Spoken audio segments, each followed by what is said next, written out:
bend and modulation wheels gave the synth player the chance to shred on stage, just like their guitar counterpart.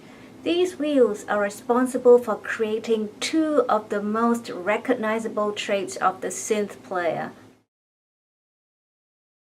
I met Bob Moog in December of 1963. Then we talked about the idea of developing an instrument that would truly be a personal synthesizer. And we did use the word synthesizer. In June of 1964, we got together for 2 weeks and we developed what was to become the Moog synthesizer. Bob assumed that it would be a keyboard instrument.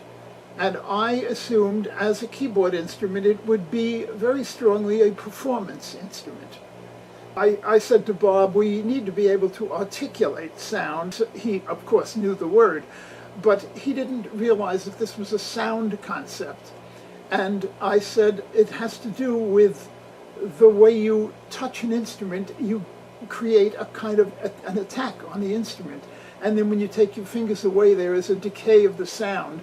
And he said, oh, fine, we can do that right away. Go across the street and buy a doorbell button. I came back, and within an hour, he had built a device which, when we pressed the doorbell button, it would create an attack of sound and a decay of sound. The basic concept of the envelope generator was designed just like that. The first prototype did absolutely have an ADSR. The first thing that Bob did, that we added to the prototype, the ribbon controller was, I would say, about 2.5 to 3 feet long.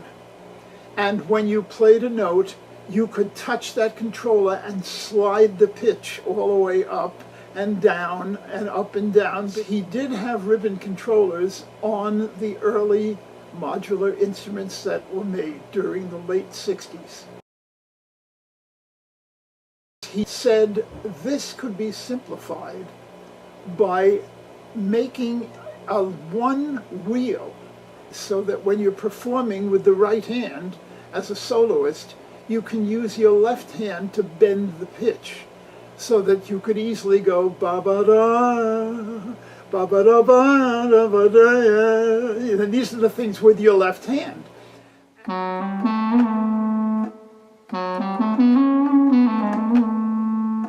The amount available to bend is programmable, but by default it's a tone.